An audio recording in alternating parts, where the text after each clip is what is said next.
Bama, Monguno, Dikwa. For months, access by road to these towns was impossible, leaving thousands of people trapped by the conflict opposing Boko Haram and the Nigerian army. At long last, it's possible once again to get through to these towns. MSF has to travel under armed escort or in helicopters. The needs are immense, like in Bama, where 10 to 15,000 people are living. We've been queuing for 3 days now. There's no water, that's what's worrying us. There's no food either. We're all hungry. We have no shelter and no clothes. That's what we need. During each visit, the team seeks out the patients most in need of emergency medical treatment. So they are going out through the camp and finding the children that are in bad condition and children that need medical care, and those that will need to be referred here to Gwenge, they stabilize them as much as possible, and then every week or every 2 weeks, in as much as possible, when we have a movement, we bring as many kids as possible from the camp to Gwenge. Gwenge is a health centre in state capital Maiduguri. MSF plans to double the number of beds here, 120 at present, as the centre is constantly overcrowded. The patients cycle through quite quickly. Yesterday we discharged 14, but we admitted 12 because there was a movement that came from Bama bringing many of these sick children. And so we are planning, we're putting up more tents, and we do expect our activities to continue to increase. Not only as we gain access to more camps, but also as the rainy season sets in and malaria season is starting, and we know that with malaria comes a lot of malnutrition, and so we will start to have increasing numbers of malnutrition. Fan is a member of one of the families who have come from Bama. One of her granddaughters was suffering from malnutrition and needed treatment. Fan, whose husband has fled to Cameroon to escape Boko Haram, lives alone with her children and grandchildren. This is how we organise our space. We sleep here with our children. When it rains, I sit here and them over there. You can see the holes. When it rains, we sit there because it leaks.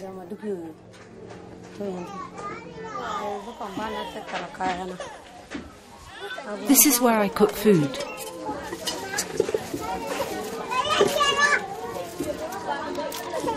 If I can find something to eat, I cook it. If I can't, my auntie gives me some food. When Fan's granddaughter left hospital, they didn't return to Bama. With her husband in Cameroon and one daughter abducted by Boko Haram, Fan is just one of the 2.3 million people displaced by the conflict raging throughout the region.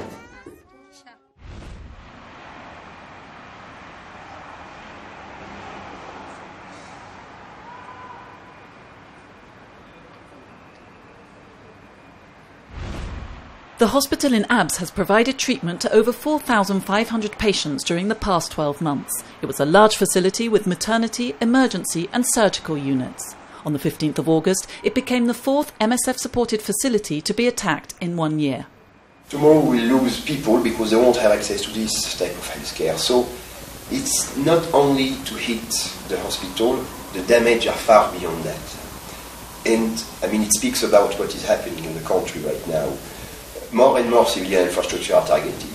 More and more civilians are dying because of direct or indirect cause of the war. And this is not acceptable. A few days after the bombing, MSF took the decision to pull out its staff from 2 of North Yemen's governorates. The explanations given by the Saudi-led coalition are not enough reassuring for us. We don't think that all measures necessary are being taken to prevent more incidents. So we have the feeling that this incident might happen again, and we consider therefore that hospitals are not safe neither for the patients nor for our staff. So now 6 hospitals in North Yemen no longer receive assistance from MSF.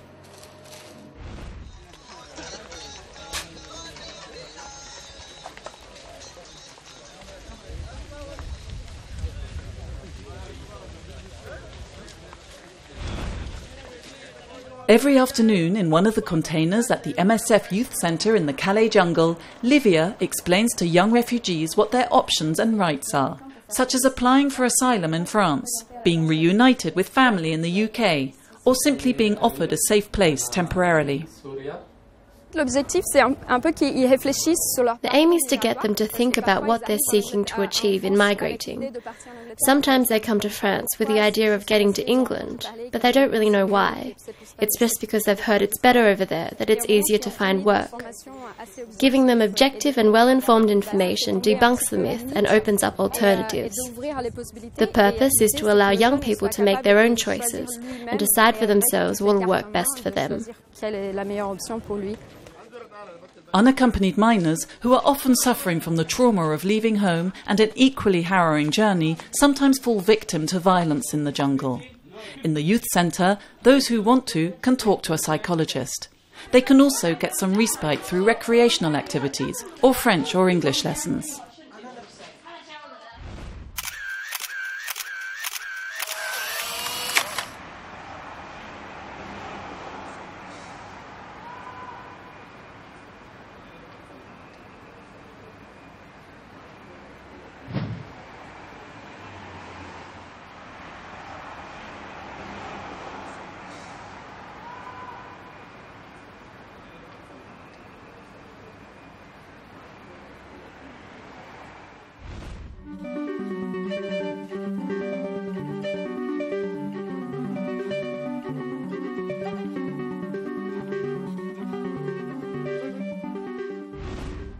The AIDS virus still can't be entirely eliminated, but taken properly, antiretroviral treatments prevent it from multiplying. In theory, the viral load of HIV-positive people on efficient treatment is low, but this all changes when patients take treatment irregularly or the virus becomes resistant to drugs. The treatment then ceases to be effective and the virus starts multiplying again. The best way to quickly measure the amount of virus in the blood is the viral load test. Medical staff can then offer patients advice on how to better adhere to treatment and, when necessary, modify their prescriptions. Until recently, there were only two methods for measuring the viral load. The first requires drawing blood and separating the plasma, but it needs to be kept at a cool temperature, no easy task in some settings where MSF works. The second involves putting some drops of blood on blotting paper, which then has to be transported and handled in a central laboratory. Medical staff often have to wait several weeks for the results. There was need to develop more simple tests that could be done where patients actually receive treatment. MSF has cooperated in the development of one such test with a research laboratory based in Cambridge in the UK. Thanks to UNITAID funding, Samba has been used for the past 3 years to measure patients' viral loads in Malawi and Uganda. Blood samples are analysed in 2 hours, which means patients get their results the same day, and the medical team can make swift adjustments to their treatment. Obtaining results of viral load tests quickly facilitates patient follow-up. Treatment is more effective, and consultations can be extended to once every 6 months, if not longer. And for the medical staff, it means more time to care for patients with greater needs.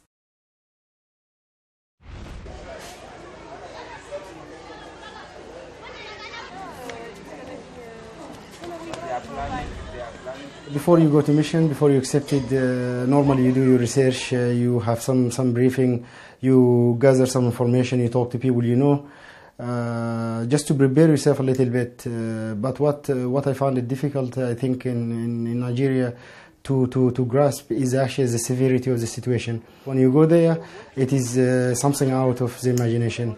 You are talking about endless numbers of kids and women, very vulnerable people. You know, they are requiring support. They've been suffering by the operation from both sides. I guess this is a rule actually of the war. Normally the one affected by it is the ones they have nothing to do with it. You're talking about malnourished kids, adults,